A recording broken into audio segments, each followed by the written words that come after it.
This episode is brought to you by DistroKid. DistroKid is the easiest way for musicians to get their music into all the platforms.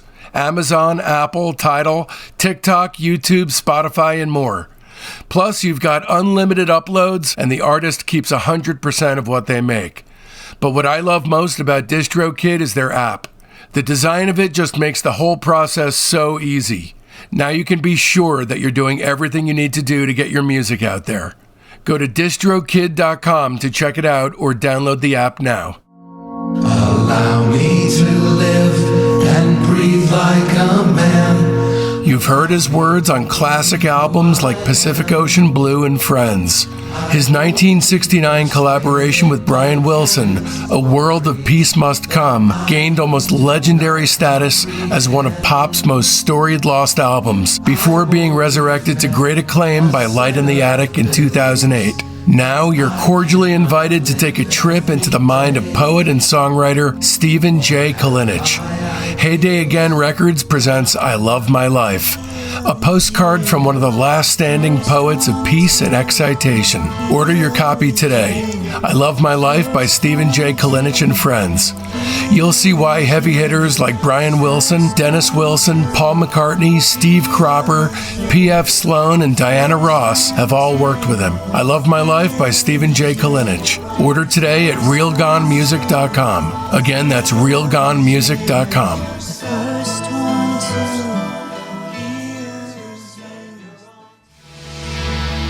The second single from Future Prophet Records is here.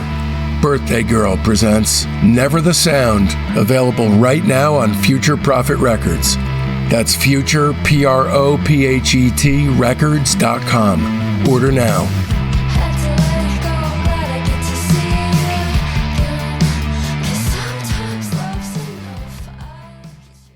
Billy had originally titled the song Uptown Girls, and it was conceived on an occasion when he was surrounded by Whitney, Christy, and Elle. So it was supposed to be about all of them surrounding him. I, again, think that some of these are well done. I think this is one of them. It was a hit. Like, if you were around in 1983, like, without buying the record, you just heard this. It was, like, stuck in your head. You couldn't forget about it. And I think it's, it's,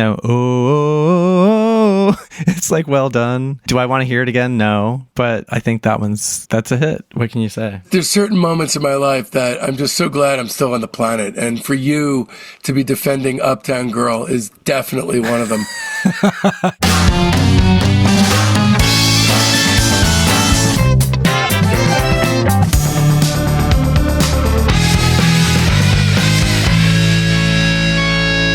Welcome to Discograffiti, the Music Obsessives podcast that gives freaks like you and me the chance to connect with the brotherhood obsessed with rating the entire discography of every single artist and band that ever mattered.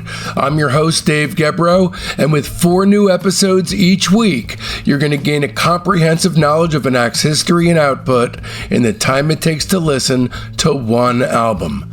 Each new guest swings a hard left into an area you either had no idea you needed to know about or know all about and can't believe you're not alone out there. And in this episode, we'll be turning our spray cans on Billy Joel, along with our special guest, UNREST'S Mark Robinson. In this episode, I talk with the epitome of DIY punk spirit, who can also write a pop hook like the best of them, the great Mark Robinson. Of Unrest, Grenadine, Air Miami, Flin Flon, Uncomfortable Police, et al. And together we discuss Billy Joel's entire recorded output. If you're a longtime listener, then you know that I've harbored a longtime hatred of Billy Joel. So why the sudden turnaround in taste, you ask? Discograffiti's Mark Robinson tackles Billy Joel, but only metaphorically series, dissects every last release Billy Joel's ever had a hand in creating. Part 6 covers the time after Billy's divorce, a time when most people tend to sit around and sulk, but not Billy. He dated multiple supermodels, settled down with one, and became happy to an extent that managed to prove conclusively that great art absolutely cannot be created by very happy people. And he also managed to make and release the albums An Innocent Man and The Bridge. The goal for this and the next episode was to make great art about bad art, to create 2 podcast episodes in inverse qualitative proportion to the rock bottom records being discussed. I believe I can safely say that Mark and I accomplished our goal. Here are just a few of the many things that Mark discusses with Discograffiti in this podcast. That time when Billy's music became more ubiquitous than oxygen, and how he, and more importantly, we dealt with that. The various acts and song styles that Billy co-opted to create An Innocent Man. The unfortunate damaging effect that An Innocent Man had on my perception of Billy Joel and his music until only recently.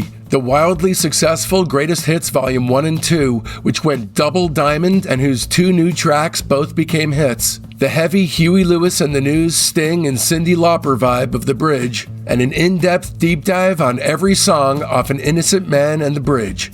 And away we go then! All right, so I thought this stuff through like crazy. You know, the transition from Nylon Curtain to what's about to happen is a massive shift. And of course, we enter phase 4, top of the world. So now what? AKA the vacuum-like Wiccan superpowers of the American supermodel. And of course, vacuum-like meaning the American supermodel's genitals. I'm just saying that something happens. I was curious because after I did the podcast with you, do you use this kind of language when you were interviewing Michelle Mamas Phillips? and Pop? Yes. Yeah. Yes.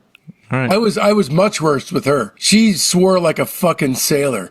But this is, I mean, swearing is different than saying things like that. But okay, it's a totally different ball of noodles. No, she went there with me. In fact, our relationship started off with me mentioning Harold and Maude as a reference for us. But I mean, I don't mean this in any kind of arch way. But if you take a guy who's like an average guy, Billy's an average guy with an immense talent, and you bring a supermodel into the mix, there are these things that are going to happen to him. His talent will change. There are certain aspects of his creative drive that will just change on a dime. And so how is he an average guy? Because he's, I mean, at the time, he's more popular than she is, right? I'm just saying, take away his talent. Okay. And you have a guy like sort of a, you know, he's not a bad looking guy, but he's You're talking about his physical looks. Yeah, like you're in a room and you don't know who anyone is, and you just see the external appearance of this woman with this guy who, you know, okay, so he either has money, he has this. Whenever you're doing that kind of shit in your mind, trying to figure out why is she with him, why is he with her, that kind of thing.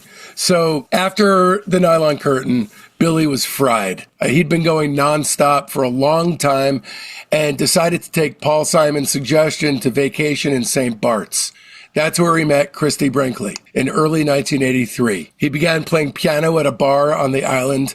Moments later, to his wonderment, Elle Macpherson, who was then just 19, and Christy Brinkley, who was then 28, were standing at either side of him, and Billy was 33 at the time, along with a young Whitney Houston. After a brief relationship with Elle Macpherson, who he's actually written songs about, I don't think this was like just a kiss. I think they actually had a relationship. Billy and Elle were together. Christy Brinkley and Billy Joel were later married in 1985. They apparently conceived their daughter Alexa Ray on their wedding night. And that's when the whole thing inescapably and inevitably went up in a poof of supermodel smoke. And so begins the vapid years, from which you could not escape Billy, no matter how fucking hard you tried. And oh man, did I fucking try. I tried as hard as I could. Is part of me jealous? Mark, is part of me jealous? Sure. Why wouldn't I be? Because not only is Christy Brinkley a beautiful woman, but then I watch the documentary and I find out, to my horror and my amazement, that she's actually got her feet planted on the ground. She's like a reasonably grounded person with a good sense of humor. She's smart, you know, so, oh man, I go to this place of how in the hell? I mean, she's like perfect, but the other part of me recognizes bland, uninteresting music when I hear it. And so August 8th, 1983, An Innocent Man is released. Billy from the dock says, I wanted to do something simple and dumb and happy, and I did An Innocent Man, which is really an homage to all the music of my teenage years. And it's a concept album, really, being a tribute to the pop music of Billy's adolescent years, with him paying homage to a number of different musical styles from the late 50s and early 60s. Each song is basically a ripoff of another song or a style, but especially doo-wop and soul. And then to force the point down your throat so you choke to death on it, the album cover artwork was taken on a New York City front stoop, another throwback idea.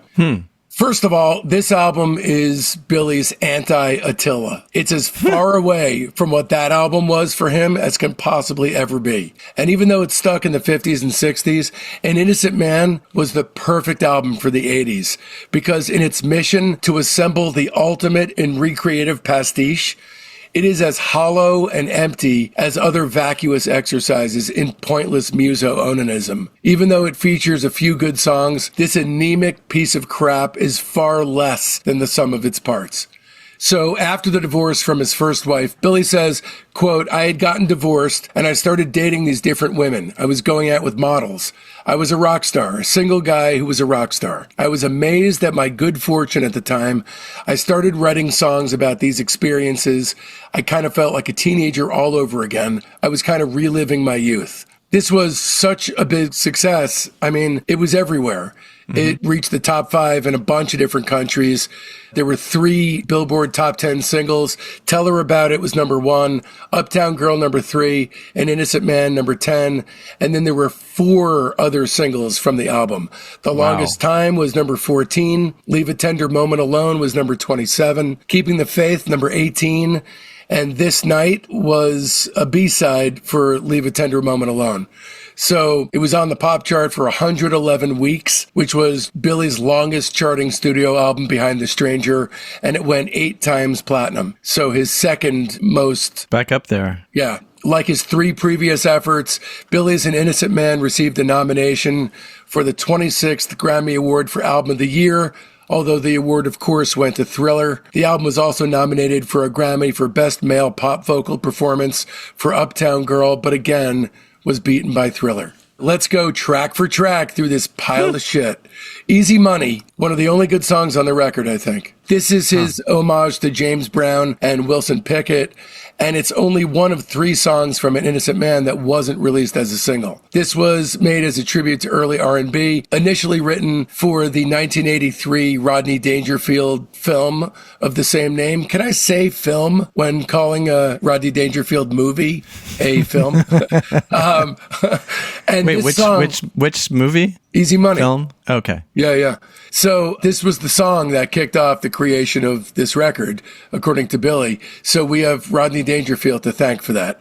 Rodney made a cameo appearance at the end of the Tell Her About It video. That's right. It is one of the strongest tunes on the album and one of the better funk workouts of Billy's career when it comes to Half a World Away and songs of that nature. I wrote down awful.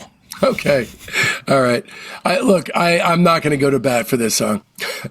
An Innocent Man is his homage to Benny King and the Drifters, especially Under the Boardwalk. Billy was quoted in a 1997 interview describing the high notes he sang during the song. He said, quote, I had a suspicion that was going to be the last time I was going to be able to hit those notes, so why not go out in a blaze of glory? That was the end of Billy's high note. I've got a little bit of a weakness for this tune as well, but as opposed to the 10 plus years of material that preceded this, it feels like a guilty pleasure. Even then, it's far too long. It's 5 minutes and 17 seconds. So after this song is where I completely stopped giving a shit about this record, but I kind of like An Innocent Man a little bit. Meh. Okay. The Longest Time, the homage to Frankie Lyman. Yeah, Frankie Lyman and the Teenagers, in particular, So Much in Love by the Times.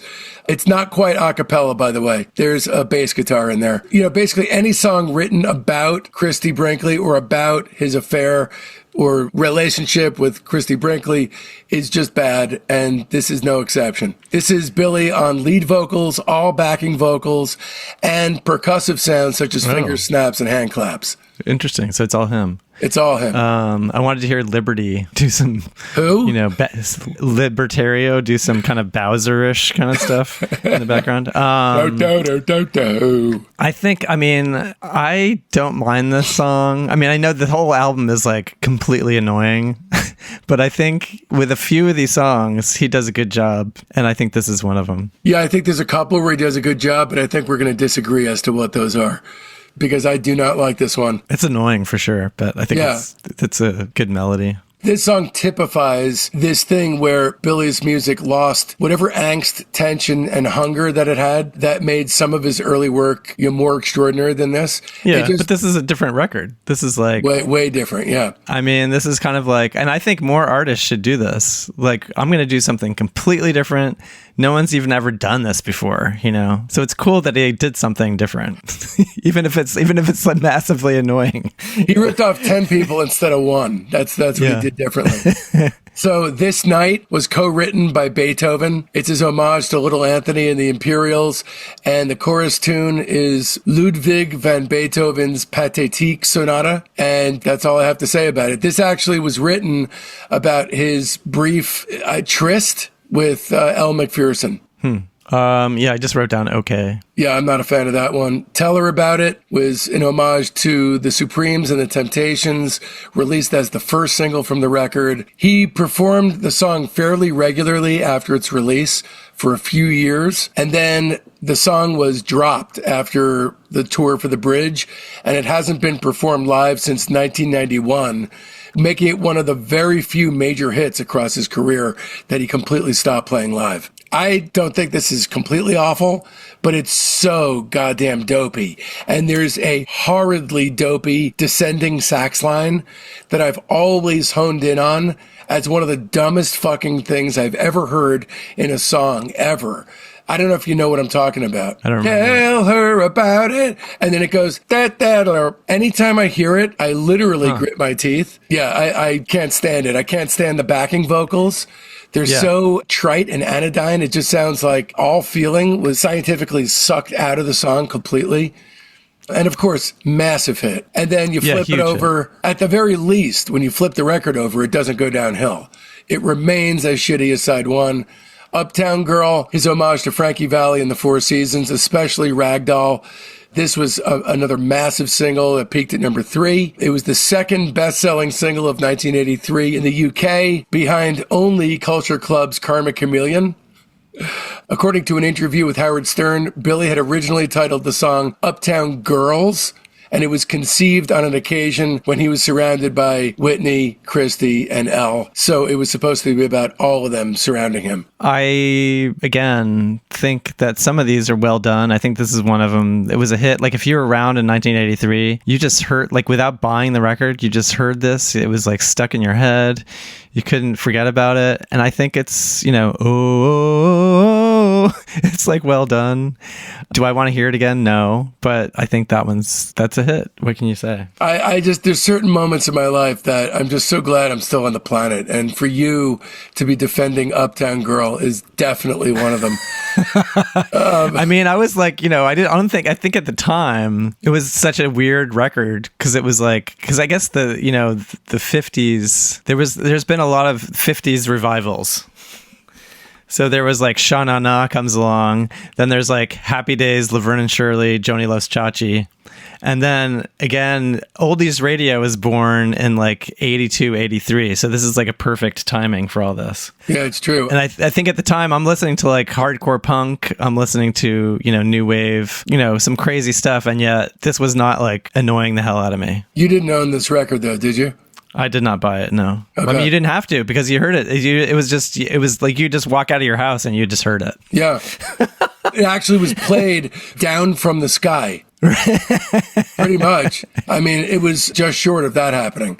So, God, when's that going to happen? Somebody's going to take that idea and with this modern technology, that might happen someday. Yeah, it probably will. So after Uptown Girl, there's a couple of unknown ones from the record that are equally shitty. Careless Talk is the Sam Cooke robbery. Christy Lee is the Little Richard, Jerry Lee Lewis robbery, and a total oof. Not a fan of that one at all. Leave a Tender Moment Alone. That could be my favorite song on the record. I like that one. Yeah, it's a Smokey Robinson thing. And Toots Thielmans makes a guest appearance on harmonica. That's really nice. And literally the only song except for the first couple that aren't like nails on a fucking chalkboard to me. And it's interestingly, it sounds more 70s than the other. The other stuff is solidly early 60s. Yeah. But it's got that digital sheen that messes everything up, I think. So is this recorded digitally again? I would imagine. I don't have any, any details on that, but I would imagine. Then comes Keeping the Faith. Keeping the Faith is an homage to Betty Wright's Clean Up Woman and a lyrical homage to pre-British invasion rock and roll. It's the final single from the record and the closing track on the album. And, man... Richard Pryor makes a cameo appearance at the beginning of the video, standing at the bottom of the courthouse steps, reading a newspaper with the headline, Billy Joel, guilty or innocent? The courtroom audience is populated by 1950s acts on one side and 1960s acts, including a Jimi Hendrix lookalike on the other, and shows Billy singing and dancing throughout the video. Christy Brinkley's in there. And at the end, the most 1980s of all stand-up comedians, Joe Piscopo makes a cameo, reading a newspaper with the headline, Billy Joel, an innocent man. And after giving a $100 tip, he quips to a shoeshine boy, keep the faith, kid. All right, so I know now from having lived through the early 1980s that when homely-looking dudes are validated by supermodels, adult contemporary throwback pastiche is the inevitable result, and this dreck has been following me my entire adult life while picking up CVS prescriptions and filling up supermarket carts, and it's always made me nauseous.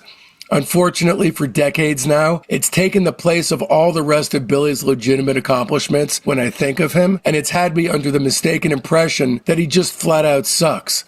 I count a grand total of 3 decent songs here. Not great, mind you, as there isn't a single great song on An Innocent Man, but it's a concept album whose hidden true concept is a shit sandwich. A couple of solid songs at the head and tail with a slobbering mess of excrement jammed in between that renders the whole kit and caboodle far less than the sum of its parts. An unfortunate knee-jerk reaction to the mildly substantive nylon curtain, a curtain which should have been drawn to discreetly hide this material from earshot, seeing as it all but negates Billy's artistic bona fides. I'll give this 1 star. I think you said 3 good songs. I gave 4 good songs, although at least half of those I don't want to hear again because they're such earworms. I think the title and the album cover are bizarre. I agree. Considering you're doing this throwback, like you think it would be like him with like, what do you call it? Greaser kind of hairdo or whatever, with like a tuxedo on, maybe some bouffant hairdo people in the background. So that's interesting because you look at the cover and you're like, how is that the cover of this record? Right, because it kind of strikes you as unhappy. He's not smiling. Yeah. There's a sullen visual flair to it. And it just looks like it's a completely different record. Like you think like, oh, this is when it's just him and the piano or something, or like it's very serious. Right. But it's not that at all. So I think there's 4 good songs. I think the rest of them are like some of the worst songs he's ever done. So I gave it 1 3/4 stars. Nice. But I do love, as I said, I do love the fact that he just even did this. I think doing something different is cool. Yeah, I just, there's only so many people on the planet who are going to get to experience an elation as wild as being married to a supermodel when you're just kind of an average looking guy. And the wild ride that he was on and, his star ascending even further, way further even. And I think he was really breathing such rarefied air at that point that, it just makes me think of that thing that, really, really happy people. It's just hard to make great art. He was so happy. It's a quote. I mean, he was understandably happy. And for a guy who tried to kill himself twice, I'm frankly more thankful that he was happy at this point than he was making great records, because that matters more. But also it set up great misery for him because, that did not last. It could not last. And, there was some despairing depths that he sunk to as a result of no longer having this in his life that had to have been hard. Because one thing that I'll never be, unfortunately, is married to a supermodel. One thing that I'll thankfully never be is divorced from a supermodel. Do you have a crystal ball? I appreciate that. I really, really do. And this is why you're my friend. All right. July 1st, 1985, Greatest Hits Volume 1 and 2, which was a 4-sided album and a 2-CD set with the songs in the order in which they were released. We're only talking about 2 songs here. The 2 songs that were new songs, released as singles to support the record, both of which reached the top 40. You're Only Human, Second Wind, made it to number 9, about suicide. Wow, really? Yeah. And shocking. The Night Is Still Young made it to number 34. Greatest Hits was wildly successful, and it was certified double diamond with over 11.5 million copies, which means 23 million albums sold. That's a lot. It's one of the best-selling albums in American music history. But it was not sold. I don't think people bought it because of those 2 new songs. No, but the fact that they were both hits... I don't even remember that. The one that went to 9. I don't even remember it. I don't remember either one of these. Oh, did you not listen? I'm sorry, what? Did you listen to them? No, I listened to them. Oh, okay. No. I don't remember them. Like, I don't remember them from the time. Like, I knew that those are 2 new ones. And usually when you put a new song on a greatest hits record, it's not like a single. I'm just saying, I'd listened to these. I have a rating. I'm ready to go. Oh, hi, I'm Dave Gebroe. I threw my career as a licensed hearing instrument specialist in the trash, sold my house, and moved to the East Coast with my wife and 5-year-old son in order to focus on making the ultimate weekly podcast for music obsessives thrive. But weekly wasn't enough for me, so I bumped it up to 4 shows a week. Becoming a subscriber to Discograffiti's Patreon gives you access to hundreds of exclusive episodes. As a 2-show per week private, you get the weekly show by and for our Patreon family, the Discograffiti Soldiers of Sound podcast. As a 3-show-a-week lieutenant, you'll get early release, ad-free, extended director's cuts of the main show. They're the shows as they were intended to be heard. Plus, you'll gain access to half the Patreon archive and the upcoming Beach Boys Behind the Mirror companion episodes, which will feature dozens of special guests from within the Beach Boys camp talking about and rating their music. But as a 4-show-per-week major, you'll be drowning in a flood of must-hear binge listening, because I'll be bombarding you with episodes about super cool bands that are too subterranean for free Fridays. It's like going to music college, but with a tuition that makes all kinds of sense. Plus, our entire Patreon archive is yours. Discograffiti's Top 10, our Buried Treasure show, Rock Cousteau, our Slag Off show, Queasy Listening, and the Private Press with Paul Major. And all that for the price of only a cup of coffee a week. Times are tough, you say? Fret not, because there's a $1 tier. Or you could just join as a basic member and buy episodes piecemeal from our Patreon shop. Don't risk feeling badly about yourself by not giving. Check out patreon.com/discograffiti to find the tier that's right for you. Once again, that's patreon.com/discograffiti.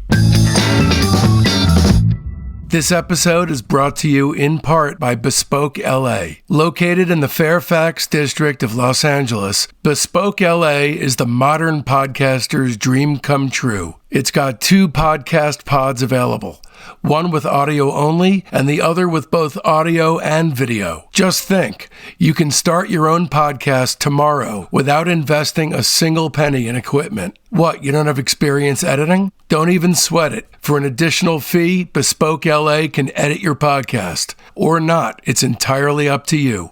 Rates start at $75 an hour with discounts if you book 4 sessions at once. Go to bespokela.com/podcast. That's BSPOKELA.com/podcast for more information or to book your time today. And be sure to tell them that Dave sent you for a one-time 25% discount. Look, there's no question the first thing I want to talk with you about, because You're Only Human, Second Wind is the second best song of all time to deal with teenage depression and suicide. So, was this the inspiration for Teenage Suicide Don't Do It? Definitely not. Did we discuss? We must have discussed where that song came from. Yeah, we did. Heather's, okay. Right? Yes. Yeah. So, I actually love this song. I love the idea of this like breezy, boppy song, because in its original draft, Billy was concerned that the song sounded too depressing. So he gave it this bouncy, joyous beat and melody with, lyrics that were optimistic, and I think in a way it's kind of a masterpiece.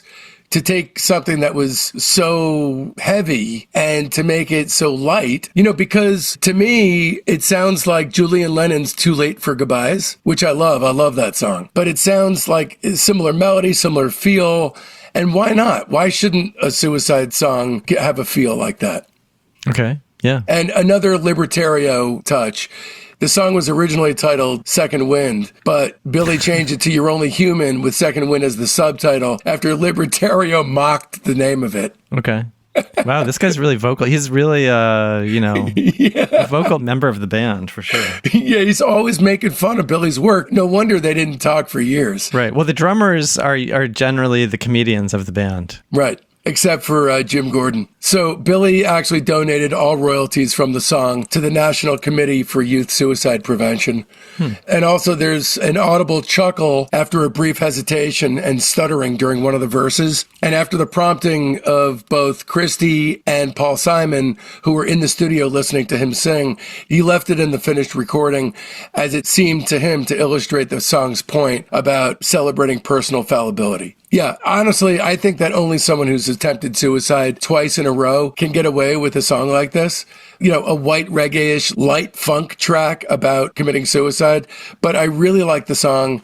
And it's suicidal early days reframed by the Wiccan transformed Billy. Total thumbs up. I gave it a 0. The Night is Still Young. The song peaked at number 34, like I said, and did even better on the adult contemporary chart where it peaked at number 13. And this song I love. I think it's even better. Jeez. Okay. So gave that one a 0 as well. So I honestly think that Willie found a way to take the synthetic soul template from An Innocent Man and actually make a couple moving songs from it. So I don't think these are like the best songs he ever did, but I'll give these 2 tracks 3 3/4 stars. I always thought they were charming. I was unfamiliar with them until recently, and I gave them both, as a whole, I give them a 0. You really hate it. Wow. I didn't know about the donating to the royalties and stuff like that. Yeah, I mean, you didn't do that with your royalties from Teenage Suicide. Don't do it. Jeez, how do you know that? July 25th, 1986, The Bridge, the 10th album by Billy, Billy's last studio album produced by Phil Ramone, as well as the last to feature Doug Stegmeyer, his bassist, and Russell Javors, the rhythm guitarist. Bunch of successful singles from this, including A Matter of Trust, which hit number 10, Modern Woman, which was also on the Ruthless People soundtrack, which also hit number 10, and This Is the Time, which peaked at number 18. It went 2 times platinum. Here's Billy on The Bridge. It was kind of a struggle to write. I didn't have the ambition that I did on the previous albums, and I could hear it on the album. In another retrospective interview, Billy said, "Not a happy album. I wasn't simpatico with the musicians, some of whom I'd been working with a long time. I don't think the material was good. I was pressured by management to put it out too fast. Too fast. That's 3 years after his last record. By the end, I sort of gave up caring, which for me was unusual. I remember reading bad reviews and agreeing with them." Billy later admitted to Rolling Stone that at the time of the album's writing and recording, he was in no mood to be in the studio, saying, "Christy and I had just had Alexa, and I'd have much rather been home with the baby." And, there's a song on the record called Temptation that's about that angst of leaving them at home. Yeah, this is a transitional record, if you could call it that, in between An Innocent Man's upbeat kind of thing to the more serious Stormfront afterwards. But I am not a fan of this. Running on Ice, you talked about a song sounding like Police. Yes, this is definitely This definitely is Police. like, I wrote here that it has this weird, Rich Little imitating Sting kind of vibe to it. It actually, I'm still completely unconvinced that this is Billy Joel. It sounds so much like Sting. It's really weird. And by the way, on a side note, apparently Billy Joel, Sting, Don Henley, and a couple others had kicked around the idea of forming a pop supergroup similar to the Traveling Wilburys, but with a jazz slant that would be called Pork Pie Hat.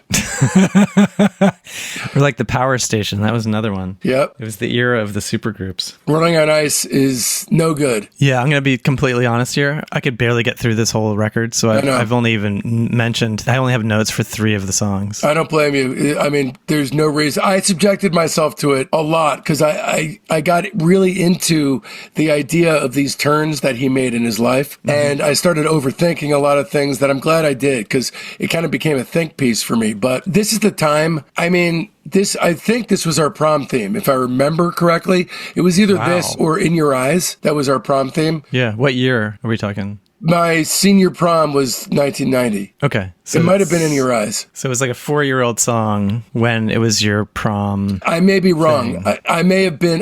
Believe it or not, I went to 6 proms. I don't know how. I am no popular guy. Yeah, I was somehow that happened. But this is the time up until I did the research to this. I hated this song. I pictured him kind of really in a venal kind of way, like sitting down, trying to write prom themes. But then after watching the doc, like I just would visualize him looking around at his beautiful and sweet supermodel wife and his cute little girl, all his money, all his talent, and remembering that he almost really killed himself a while back and never got to enjoy one bit of all this. And now his life was just flooded with rewards. And in that mind frame, I am completely able to buy this song without a single bit of the cynical snarkiness that I used to bring to the table. Plus, at 53, I am really as soft-hearted as they come. Yeah, and there's that line in it. Did you know that before you came into my life, it was some kind of miracle that I survived? That maybe is about him trying to commit suicide. And I do kind of love this song. Okay. I guess I liked, there's one song I kind of like. Maybe this one and another one. All right, so I'll just fly through. A Matter of Trust. Yeah, I think this song sucks. It's lethargic. Like when we talked about, you may be right, having a tempo that's a little too slow. This is a rocking song with a plodding tempo, which is very strange to me. It's so lethargic, and it's one of the worst count-ins ever. A 1, a 2, a 1, 2, 3, 4. I kind of like just that part. That's probably the highlight of the album. Yeah. I don't like that song. Then Modern Woman was the leadoff single from the record and was on Ruthless People.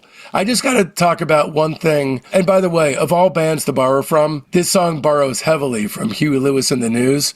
He's borrowing from weird places. Yes. I don't mind Modern Woman. Do you? Yeah, I think that one's all right. Okay, Baby Grand, the duet with Ray Charles.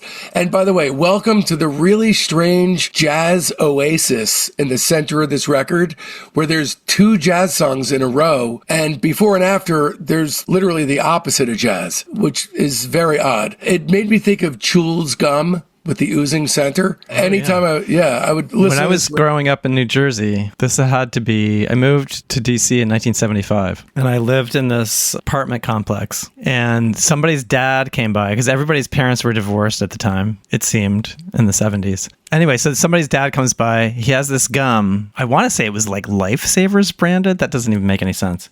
But anyway, it was the gum where the gum was on the outside and then there was this like filling on the inside, this liquid filling. I think this is what you're talking about. Yeah. And we had never seen anything like this before. This guy works at like a candy company and he's like handing it out to us. Like everybody gets a piece. And I remember not seeing that hit the market for like years after that. Anyway, I just had to tell that boring story. That's not a boring story to me.